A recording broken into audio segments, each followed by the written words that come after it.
ಪಕ್ಷ ನಾಯಕರು ಆಕ್ಟಿವ್ ಆಗಿದ್ದಾರೆ, ಒಳ್ಳೆಯದು ರಾಜ್ಯಕ್ಕೆ. ಯಾಕಂದರೆ ಎಲ್ಲ ಮಲಗಿದ್ರು ಮುಂದು, ಯಾಕಂದರೆ ಅವ್ರದೆಲ್ಲ ಕರ್ಮಕಾಂಡಗಳೆಲ್ಲ ಜನ ತಿರಸ್ಕಾರ ಮಾಡೋದಕ್ಕೆ ಅದೆಲ್ಲ ಆಗಲಿ. ಈಗ ನೋಡಿ, ಈಗ ಅವರು ಓಡಾಡ್ತಾ ಇದ್ದಾರೆ, ಒಳ್ಳೆಯದು, ದುಡ್ಡು ಮುಗಿಸ್ಬೇಕು ಸರ್ಕಾರಕ್ಕೆ, ತಪ್ಪೇನಿಲ್ಲ. ಇಲ್ಲಿ ನೀರಿನ ಸಮಸ್ಯೆ ಆಗಿದ್ದು ಯಾವ ಕಾರಣಕ್ಕಂತ ಗೊತ್ತಿದೆ. ಅಲ್ಲಿ ಸಡನ್ ಆಗಿ ಮಳೆ ಬಂದು ಎಲ್ಲಿಂದ ನೀರು ಬೆಣ್ಣೆತೊರದಲ್ಲಿ ಬರ್ತಾ ಇದೆಯಲ್ಲ, ಅಲ್ಲಿ ಸ್ಲಶಿ ವಾಟರ್ ಬಂದಿರೋದ್ರಿಂದ ಅದು ನೀರು ರಿಸ್ಕ್ ತಗೊಳ್ಬಾರ್ದು ಅಂತ ಅವರು ಪಾಪ ಡೆಫರ್ ಮಾಡಿದ್ದಾರೆ. ಅದೇ ಜಿಮ್ಸಲ್ಲಿ ಆ ಸಮಯದಲ್ಲಿ ಅವರು ಸರ್ಜರಿ ಮಾಡಿದ್ದಾರೆ. ಆಮೇಲೆ ಜಯದೇವದಲ್ಲಿ ಎಲ್ಲ ಹಾಸ್ಪಿಟಲ್ಸ್ ಕ್ಲೋಸ್ ಮಾಡಿದ್ದಾರೆ. ಅಲ್ಲಿ ಕ್ಯಾಟ್ ಲ್ಯಾಬ್ ರನ್ನಿಂಗ್ ಇತ್ತು, ಅಲ್ಲಿ OPD ರನ್ನಿಂಗ್ ಇತ್ತು, ಅಲ್ಲಿ TMT ಇತ್ತು, ಅಲ್ಲಿ ECG ಮಾಡ್ತಾ ಇದ್ರು, ಅಲ್ಲಿ ಅಲ್ಟ್ರಾಸೌಂಡು, ಇಕೋಕಾರ್ಡಿಯೋಗ್ರಫಿ ಎಲ್ಲ ರೆಡಿ ಇದೆ. ಹಾಸ್ಪಿಟ್ಲದ್ದು ಫುಲ್ ಫಂಕ್ಷನಿಂಗೇ ಇತ್ತಲ್ಲ. ನೋಡಿ, ಅವರು ಓಪನ್ ಹಾರ್ಟ್ ಸರ್ಜರಿ ಪಾಪ ಅವರಿಗೆ ಟೆಕ್ನಿಕಲ್ ಆಗಿ ಮಾಹಿತಿ ಇರಲ್ಲ, ಅದು ರಿಸ್ಕ್ ತಗೊಳ್ಬಾರ್ದು, 0 ರಿಸ್ಕ್ ತಗೊಳ್ಬೇಕು ಅಂತ 4 ದಿವಸ ಡೆಫರ್ ಮಾಡಿದ್ದಾರೆ. ಯಾಕಂದರೆ ಇವೆಲ್ಲ ಎಲೆಕ್ಟಿವ್ ಸರ್ಜರೀಸ್, ಯಾವ ಎಮರ್ಜೆನ್ಸಿ ಸರ್ಜರೀಸ್ ಅಲ್ಲ ಇವು. This will be all elective surgeries. ಹಾಗಾಗಿ ಡೆಫರ್ ಮಾಡಿದ್ದಾರೆ. ನೋಡಿ, ಜಯದೇವ ಅಂತ ಆಸ್ಪತ್ರೆ ಮೇಲೆ ಇವರು ಜನರಿಗೆ, ಈ ರಾಜ್ಯದ ಜನರಿಗೆ ವಿಶ್ವಾಸ ಇದೆ. ಅಂಥದ್ರ ಮೇಲೆ ಇವರು ರಾಜಕೀಯ ಮಾಡೋಕ್ಕೆ ಹೋಗಬಾರ್ದು ಅಂತಕ್ಕಂಥದ್ದು ನನ್ನ ಒಂದು ಸಲಹೆ ವಿರೋಧ ಪಕ್ಷ ನಾಯಕರಿಗೆ. ಅಲ್ಲಿ ಏನೂ ಲೋಪ ಏನೂ ಆಗಿಲ್ಲ. ನೀರು ಕೊಡೋದ್ರಲ್ಲಿ ಸಡನ್ ಆಗಿ ಮಳೆ ಬಂದಿದ್ದರಿಂದ, ಸ್ಲಶಿ ವಾಟರ್ ಬಂದಿರೋದ್ರಿಂದ ಯಾಕಾಗಿದೆ ಅಂತ ಪತ್ರಕರ್ತರು ಗೊತ್ತಿದೆ. ನಾನೇ ಪರ್ಸ್ನಲಿ ಕೂಡ ವಿಸಿಟ್ ಮಾಡಿದ್ದೀನಿ, ಆಗ DC ವಿಸಿಟ್ ಮಾಡಿದ್ದಾರೆ. ಅದಕ್ಕೇನು ತೊಂದರೆ. ಅದಕ್ಕೆ ಜಿಮ್ಸಲ್ಲಿ ಅವರು ಯಾವುದು ಡೆಫರ್ ಮಾಡಿಲ್ಲ. ಆಸ್ಪತ್ರೆ ನೋಡಿ,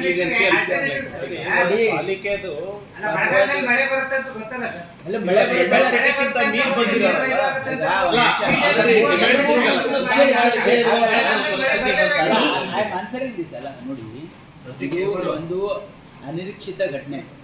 ಏನಂದ್ರೆ ಅಲ್ಲಿ ಬಹಳ ಹೆವಿ ರೇನ್ ಬಂದಿರೋದ್ರಿಂದ ಸ್ಲಶಿ ವಾಟರು ಆ ಏರಿಯಾದಲ್ಲಿ ಅವು ಬಂದಿರಲಿಲ್ಲ. ಫಸ್ಟ್ ಟೈಮ್ ಈ ರೀತಿ ಆಗಿರೋದ್ರಿಂದ ಅದು ಇವರು ರಿಸ್ಕ್ ತಗೊಳ್ಬಾರ್ದು.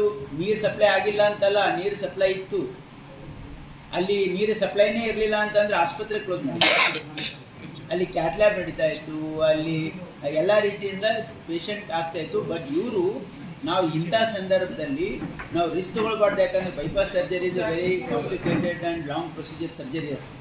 ಹಾಗಾಗಿ ಅದರಲ್ಲಿ ನಾವು ಯಾವುದು 0% ರಿಸ್ಕ್ ತಗೊಳ್ಬೇಕು ಅಂತ 4 ದಿನ ಡೆಫರ್ ಮಾಡಿದ್ದಾರೆ. ಇವು ಯಾವ ಎಮರ್ಜೆನ್ಸೀಸ್ ಅಲ್ಲ. ಈಗ ನೋಡಿ, ಸರ್ಕಾರ ಕಲಬುರಗಿಯಲ್ಲಿ ಕಟ್ಟಿರೋದು ಪ್ರಕಾಶ್ ಅವ್ರು ತಂದಿದ್ದು ಅದೆಲ್ಲ ಆಯ್ತು ಬಿಡಿ. ಯಾರು ಸುಮ್ಮನೆ ಅವ್ರಿಗೆ ಏನಾಗಿದೆ, ಮಸರ ಕಲ್ಲು ಹುಡುಕ್ತಾ ಇದ್ದಾರೆ. ಅವರಿಗೆ ಸರ್ಕಾರದ ವಿರುದ್ಧ ಏನು ನೋಡಿ, ನಿಮಗೆ ನಗು ಬರಲಿಲ್ವಾ? ಅವರೆಲ್ಲ ಬಂದು ನೋಡಿ ಇದಕ್ಕೆ ಈ ಸರ್ಕಸ್ ಮಾಡಿದ್ದಕ್ಕೆ. ನೋಡಿ, they should point out things where it is in the public interest. ಈ ರೀತಿ ಆಗಿದ್ದಕ್ಕೆ ಐ ಆಸ್ ಎ ಮಿನಿಸ್ಟರ್, ನಾನೇ ಮಿನಿಸ್ಟರ್ ಆಗಿ ಅಲ್ಲಿ ವಿಸಿಟ್ ಮಾಡಿದ್ದೀನಿ. ಅಲ್ಲಿ ಡೆಪ್ಟಿ ಕಮಿಷನರ್ ವಿಸಿಟ್ ಮಾಡಿದ್ದಾರೆ. ಅಲ್ಲಿ 3 ದಿನದಲ್ಲಿ ಎಲ್ಲ ಆಪರೇಷನ್ಸ್ ರೆಸ್ಟೋರ್ ಆಗಿದೆ. What is the issue? There are many various other issue. ಎಲ್ಲಿ ಪಬ್ಲಿಕ್ ಇಂಟ್ರೆಸ್ಟ್ ಅಂಡರ್ಮೈನ್ ಆದಲ್ಲಿ ನೀವು ಹೋಗಿದ್ರೆ ವಿ ಕುಡ್ ಅಂಡರ್ಸ್ಟುಡ್. ಇದೇನೂ ಇಲ್ಲ, ಅವರಿಗೆ ಬೇರೆ ಏನು ಅವರಿಗೆ ಸಿಗ್ತಾ ಇಲ್ಲ ಸರ್ಕಾರದ ವಿರುದ್ಧ ಅಂತೇಳಿ ಈ ಲೆವೆಲಿಗೆ ಇಳಿದಿದ್ದಾರೆ. ಪರವಾಗಿಲ್ಲ, ಇಷ್ಟಾದರೂ ಮಾಡ್ತಾ ಇದ್ದಾರೆ, ತಮ್ಮ ಕರ್ತವ್ಯ ತಾವು ಮಾಡ್ತಾ ಇದ್ದಾರೆ. ಅದು ನಮ್ಗೆ ಏನು ಅಭ್ಯಂತರ ಇಲ್ಲ. ಅವ್ರು ಏನೇನು ಸಲಹೆ ಕೊಡ್ತಾರೆ ಸರ್ಕಾರ ಪರಿಶೀಲಿಸ್ತದೆ. ಆಮೇಲೆ ಏನು ಸೂಕ್ತ ಕ್ರಮ ಲಕ್ಷ ಖರ್ಚು ಮಾಡಿದ್ರೆ ಬೇರೆ ನೀರು ತಂದು ಇದು ಮಾಡಬಹುದು. ಇಶ್ಯೂ ನಾವು ಯಾರಾದ್ರೂ ಕಂಪ್ಲೇಂಟ್ ಮಾಡಿದಾರಾ? ನೋಡಿ, these are all elective surgeries. These are not emergencies. ನೀವು ಹೇಳ್ದಂಗೆ ಯಾವಾಗ ಸಾಧ್ಯ ಇತ್ತಂದ್ರೆ, if it was an emergency surgery would have spent anything ಮಾಡ್ತಿದ್ವಿ ನಾವು. ಇದು ಎಲೆಕ್ಟಿವ್ ಸರ್ಜರೀಸ್ ಇದೆ, ರಿಸ್ಕ್ ತಗೊಳ್ಬಾರ್ದು. ಪೇಷಂಟಿನ ಒಂದು ಹಿತದೃಷ್ಟಿಯಿಂದ ಮಾಡಿರ್ತಕ್ಕಂಥದ್ದು. ಇದು ಅವ್ರಿಗೆ ಅರ್ಥ ಆಗಲ್ಲ. ಅದು she is not a doctor, I am a doctor, I'm telling you. ಅವರು ಅಲ್ಲೇನು ಡಾಕ್ಟರ್ಸ್ ಏನು ಡಿಸಿಷನ್ ತೊಗೊಂಡಿದ್ದಾರೆ, ಪಬ್ಲಿಕ್ ಇಂಟ್ರೆಸ್ಟಲ್ಲಿ ತೊಗೊಂಡಿದ್ದಾರೆ. ನೀವು ಅರ್ಜೆಂಟಾಗಿ ಮಾಡಬೇಕಾಗಿತ್ತು ಅಂದರೆ ಎಮರ್ಜೆನ್ಸಿ ಇತ್ತು. ಅವರು ಹೇಳ್ತಾ ಇರೋದ್ರಲ್ಲಿ ಏನೂ ಹುರುಳಿಲ್ಲ. What is wrong with that? Precautions ಅಂದ್ರೆ ಸ್ಲಶಿ ನೀರು ನಮ್ಮ ಸಿಸ್ಟಮ್ ಅಲ್ಲಿ ಸ್ಲಶಿ ನೀರು ಕನಸು ಬೀಳ್ತಿರ್ತದ.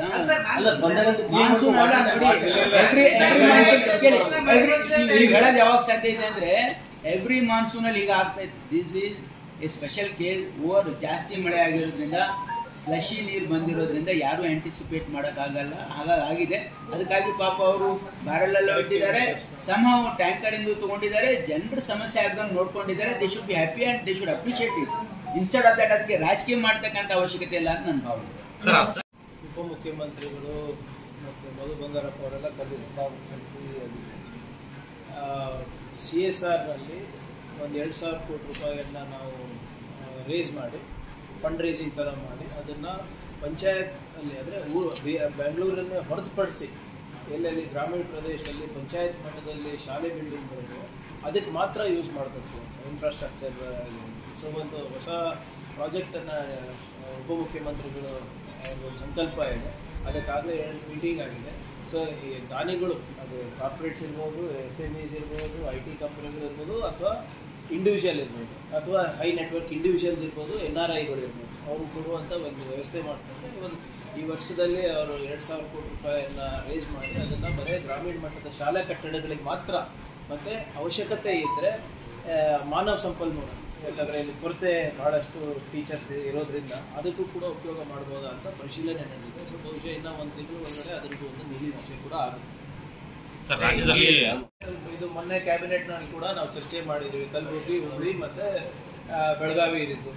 ಅದಕ್ಕೆ ನಾವು ಲೀಗಲ್ ಆ್ಯಕ್ಷನ್ ತಗೋತೀನಿ ಅಂತ ನಾನು ಮಾನ್ಯ ಮುಖ್ಯಮಂತ್ರಿಗಳಲ್ಲಿ ನಾನು ಮನವಿ ಮಾಡಿದಾಗ ಮುಖ್ಯಮಂತ್ರಿಗಳು ಇಲ್ಲ, ಇದು ಮೂರು ಭಾಳ ಇಂಪಾರ್ಟೆಂಟ್ ಪ್ರಾಜೆಕ್ಟ್ಸ್ ಇದೆ ಸಿಟಿಗೋಸ್ಕರ, ಸೊ ಆದ್ದರಿಂದ ನಾವು ಅವರಿಗೆ ಕರೆಸಿ ಮಾತಾಡೋಣ ಅಂದ್ಬಿಟ್ಟು ನಿನ್ನೆ ಚೀಫ್ ಸೆಕ್ರೆಟರಿ ಲೆವೆಲಲ್ಲಿ ಡೆಲ್ಲಿಯಿಂದ ಅವ್ರ MDಗೆ ಕರೆಸಿ, ವೈಸ್ ಪ್ರೆಸಿಡೆಂಟಿಗೆ ಕರೆಸಿ ಈಗಾಗಲೇ ಚರ್ಚೆ ಆಗಿದೆ. ನಿನ್ನೆ ಕೂಡ ನಾನು ಕೂಡ ನಮ್ಮ KUIDFC MD ಲಕ್ಷ್ಮೀಕಾಂತ್ ಅವ್ರ ಜೊತೆ ನಾನು ಸಂಪೂರ್ಣವಾಗಿ ಚರ್ಚೆ ಮಾಡಿ ನಿನ್ನೆ ಈಗಲೂ ಕೂಡ ಚೀಫ್ ಸೆಕ್ರೆಟರಿ ಅವರು ಮಾತಾಡಿ ಏನಾಗಿದೆ ಅಂತ ಕೇಳಿದ್ದಾರೆ. ಸೊ ಅವರು ಒಂದು ಪ್ರೊಸೀಡಿಂಗ್ಸ್ ಡ್ರಾಫ್ಟ್ ಮಾಡಿ ಕ್ಯಾಬಿನೆಟಿಗೆ ತರ್ತಾರೆ. ಅದಾದಮೇಲೆ ನಾವು ಲೀಗಲ್ ಆ್ಯಕ್ಷನ್ ತಗೋಬೇಕಾ ಇಲ್ಲ LIT ಅವ್ರ ವಿರುದ್ಧ ಇಲ್ಲಿ ಕಲಬುರಗಿನಲ್ಲಿ ಅಂತ ನಾವು ವಿಚಾರ ಮಾಡ್ತೀವಿ. ಆಲ್ಮೋಸ್ಟ್ ಮಳೆ ಬರೋದ್ರಿಂದ ಮತ್ತೆ ಹಿಂದಿಂದು ನಮಗೆ ಬರಗಾಲ ಬೇರೆ ಸಾಕಷ್ಟು ಹೂಳು ತುಂಬಿತ್ತು, ಮಣ್ಣು ಎಲ್ಲ ಇದೆ.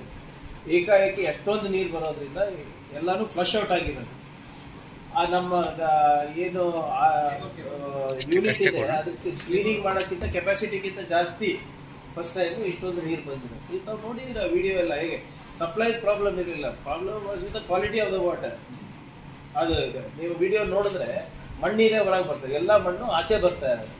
ಈಗ ನಾವು ಅದನ್ನೇ ನಾವು ಸರಬರಾಜು ಮಾಡಿದ್ರೆ ಕಂಟ್ಯಾಮಿನೇಷನ್ ಇನ್ನೂ ಜಾಸ್ತಿ ಆಗ್ತದೆ. ಆಮೇಲೆ ಫಸ್ಟ್ ನಮ್ಮದು ಸ್ಟ್ಯಾಂಡರ್ಡ್ ಆಪರೇಟಿಂಗ್ ಪ್ರೊಸೀಜರ್ ಏನು where it comes to water distribution, ಅದು ಯಾವುದೇ ಕುಳಿಸಿದೆ ಇದ್ರೂ ಫಸ್ಟ್ ಅದು ಸೋರ್ಸನ್ನು ಕಟ್ ಆಫ್ ಮಾಡಬೇಕು ಅಂತ ಅದನ್ನು ನಾವು ಮಾಡಿದ್ದೀವಿ. ಅದರಿಂದ ತೊಂದರೆ ಆಗಿದೆ, ಇಲ್ಲ ಅಂತ ಹೇಳ್ತಾ ಇಲ್ಲ. ಬಟ್ ಪ್ರಕೃತಿಯಾಗಿ ಒಂದು ಇದರಿಂದ ಬೆಳವಣಿಗೆಯಿಂದ ಹೀಗಾಗಿರೋದು ಹೊರತು ನೆಗ್ಲಿಜೆನ್ಸ್ ಇಂದ ಅಂತ ಅಲ್ಲ. ಇಲ್ಲ